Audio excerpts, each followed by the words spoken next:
Welcome back to For the Record. I'm your host, Justin Allen Rose, and for the next few episodes, your 7 News team is covering state legislative races right here in Southwest Oklahoma. The first one up is the race for House District 63, which covers a lot of ground.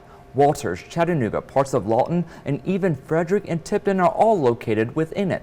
For this race, Republican incumbent Trey Caldwell is going up against Democrat Shykira Smith. I spoke with both candidates about education, health care, the idea for more tax cuts in Oklahoma, and much, much more. So here is my full conversation with Shykira Smith. You can find my interview with Trey Caldwell in the very last episode preceding this one. Shykira, for those who this is the first time seeing you, first time hearing from you, tell us a bit about yourself. Well, my name is Shykira Smith. Yes, you pronounce it just like the singer Shykira. I'm running for House District 63. I've been here in Oklahoma 20 years. What brought me here was the military. My husband and I served at Lawton Fort Sill. We were just coming off deployment, and this was the last deployment, or the first and last deployment that we did together. We have a combined 38 years of service, 9 deployments, and once we got here, we wanted to kind of settle down and start thinking about where we were going to live, where we were going to stay. And we were here maybe not even a year, and my husband got deployed again. So it was a matter of, okay, somebody has to get out. And I decided to leave the service and start my own business. In doing so, I was able to get involved with the community, learn how the community works outside of being in the military, because of course, it's a different lifestyle then. But originally, I'm from Massachusetts. Like I said, I've been here 20 years, and we chose this place. My family now comes here to visit every summer. They could go anywhere, but I tell everyone, Lawton, Oklahoma, Southwest Oklahoma is like a lost gem. There's not too many more places that exist like this, and now that I'm not in service of the military, I decided I should be of service in the community that I've been living in for the past 20 years. So what was the ultimate factor of you guys choosing Lawton? Well, first and foremost, it was the first place that we were able to settle down and actually get to know the area. And it was kind of similar to our home life upbringing back, in the 80s, late 70s. I was born, but 80s, 90s. In that time, there was a sense of community, a sense of helping one another, and those are the morals that I grew up with. Those are the values that I share amongst the rest of Lawtonians. Perfect. So this isn't your first time running for State House District 63? No, this is not my first time running. The first time was back in 2022 during the midterm election season. And it was really a matter of, I wanted to meet with my elected officials. I had recently moved out of the city of Lawton and moved out to the rural county. There I was exposed to a different style of living and the concerns that rural Oklahomans have compared to those who live in a kind of robust city, or just, they have more updated transportation, the schooling. And I was just like, well, what is the problem if everyone elected seems to be on the same team? And I go up to the Capitol, through organizations, and they're like, oh, we have money.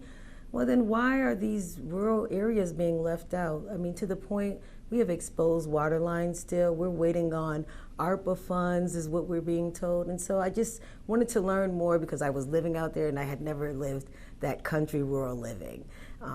I even started my own garden. So I really got to know what it is to farm and actually take care of a bunch of acreage and really see what it's like, what the lifestyle of country living is and what toll it takes on a family that does that for a living. So it just gave me a new perspective. And then when I realized they were struggling too, because they had the access to resources back then just weren't available. And if they were in a timely manner. And so I believe that there had to be something we can do with all the resources I was a privy to, in the city of Lawton. I just couldn't understand why a town 10, 15, 20 miles away was struggling. And like I said, the party that was controlling the area, they're all Republican. And so I'm like, they're not fighting about anything. So what's the issue? And that's what made me start kind of investigating and trying to figure out where did I fit in? What resources could I help some of these rural areas get?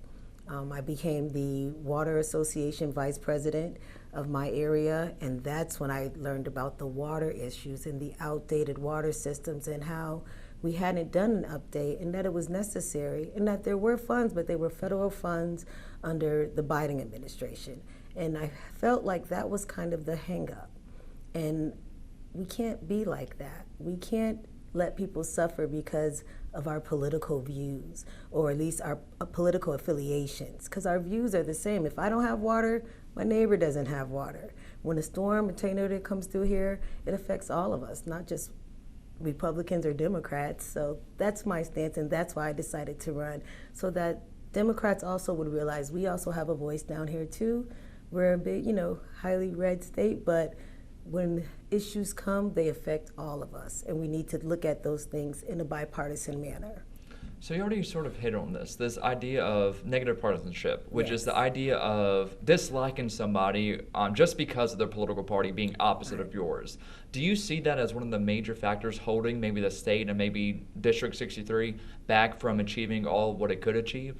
Well, I don't think it's more partisan. I think it's a lack of the education and how things really work. Like, for instance, when we got West Wind, a lot of the constituents were upset because they weren't familiar that once you vote a city council person in, they have the say-so. They speak for you, and that's how it works down here. So I think if we knew some of the procedures and how things are voted in, the actual powers that our legislators do have, I think we would vote differently when we see other legislators not doing what we're asking for.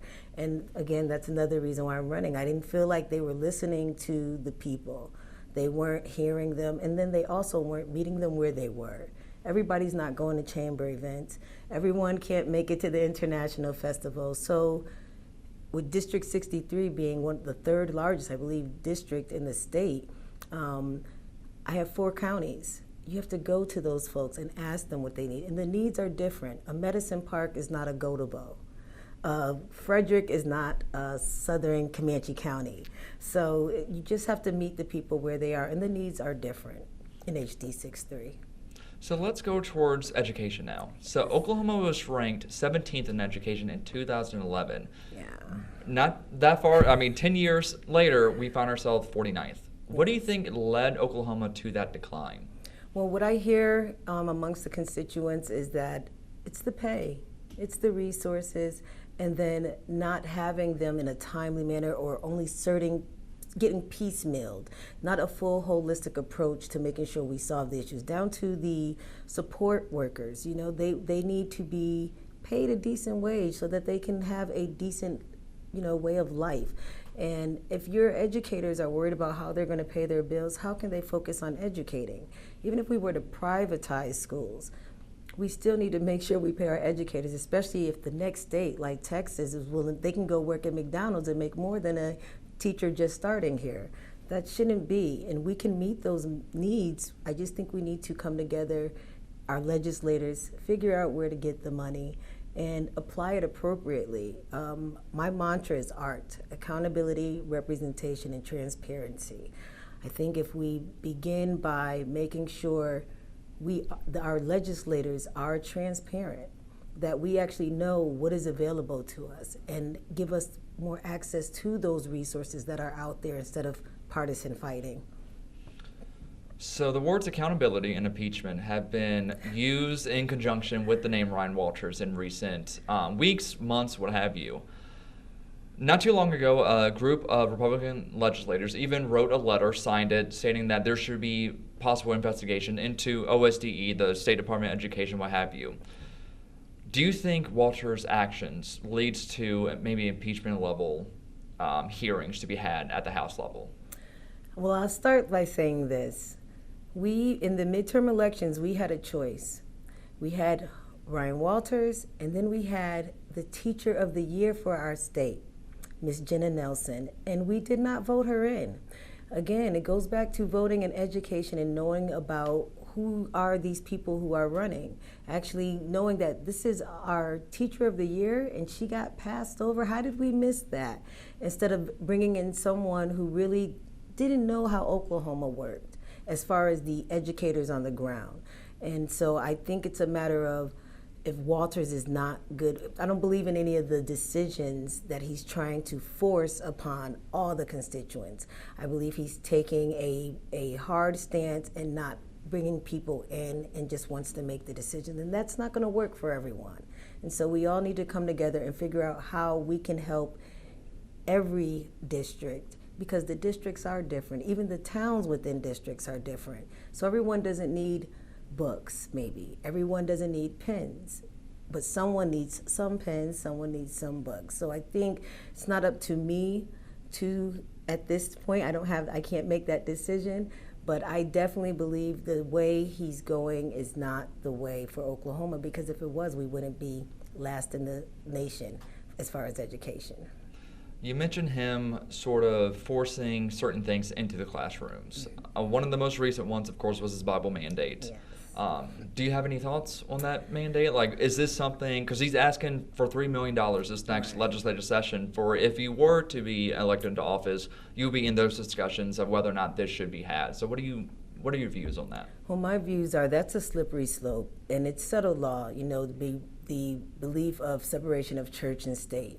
If we start letting one book in, and we're already banning books that have been around for a while, we're inviting other kind of distractions, I would call them, because that's not the issue. The issue is we need to figure out what we need to do to bring resources to our educators so that we're not 50th in the nation. I mean, I know someone has to be 50th, but it's the 50th that we're talking about is not a good position. It means we are failing the future, which is our children. So again, it's about making sure that the educators have the resources and the means and hopefully the support of the next education superintendent of the state so that they can do what we need them to do, which is educate our children. School security is a topic that seems to be always in the headlines, because for good reason, because of the school shootings that's taken place in multiple states, one of the last ones being in Georgia. So what do you think could be done legislatively to keep Oklahoma schools safe? I think we have moved in a positive direction as far as school resource officers and making sure we're hardening some of the buildings. But of course, that's not the environment we want our children to be learning in. And we do need some responsible gun laws. I am a gun owner. In the military, I was an armor. So there's not a weapon on Fort Sill I haven't shot or maimed, but I was educated in that. I had training, I had to qualify. There were rules and regulations in place in order for me to possess those weapons. So I would say we need to focus on making sure that we have a better process of vetting gun owners and making sure that it's not just mental health. Some people are just disgruntled. But as far as mental health, again, that goes back to resources. If we don't provide resources for folks and they feel like they have no other way out, but we make the most lethal weapon we have accessible, I mean, what do we expect? We have to change ourselves. We also have to change the way we think about mental health. So it's not just a one answer to solve the problem. It's a multiple holistic approach we need to take with gun reform. You mentioned, the type of funds we may be appropriate for mental health and other things as well that maybe needs to be adjusted. How we get those funds is through typical taxes. Yes. And we just had one of the, I don't want to say tax break, but we just had the grocery state tax appealed this last legislative session, one of the biggest accomplishments Stitt really highlighted, he would say. Do you think there is room for more tax taken away of taxes in Oklahoma, or what do you think about that? I think we need some accountability. I think there is funds there. The citizens have a hard time processing how do we build a $14 million complex, but yet we need to be paying more taxes, and we get a tax break for the groceries, but then we're still struggling. We're not even at a decent minimum wage. So before we even begin taxing, we need to get the people to feel like they can invest and have the resources to invest. So raising taxes is not going to be the answer. I believe we need some accountability, and some transparency with our funds, because I believe the funding is there and people were being greedy. And inflation did happen, but there was some price gouging. And so, no, I don't believe that we should be taxing our citizens, especially those who are that are under the poverty line. And those are the people who are actually working 2 and 3 jobs. And so we want to make sure that we're not just taxing people to keep up appearances. That's not the right answer. Because what's the sense in taking away a grocery tax and then coming back with another tax for whatever new project the city wants to do? That's just going back and forth, and that's really not solving the problem. That's a Band-Aid, and we need actual solutions. Inflation, you mentioned. Fed said the inflation's cooling, but a lot of people are still feeling, the rise in prices in their pocketbook every time they go to the grocery store. Yes. Is there anything that can be done, in your view, in the legislature level to try to ease that inflationary effect that maybe some people are still seeing? I want to believe that our legislators are doing the right thing as far as when companies are coming in and bringing their products and, pricing them accordingly and making sure that they're being transparent, that we're not passing the buck here so we can get a break there. And we want to make sure that people aren't price gouging. For instance, I make the joke that chitlins cost $50. I've never seen that happen ever in my life. And then I go to the store a week later, they're $21. So to me, that's not inflation, that's price gouging. And as far as I've been born, I've never known chitlins to cost over $15 for the red bucket. So rural health care, we're kind of gearing down. We have about 2-3 questions left. Rural health care, what do you think of the legislature's recent effort regarding rural health care? And do you think anything else needs to be done? What would you like to accomplish for rural health care in the state? I would like for health care to be accessible.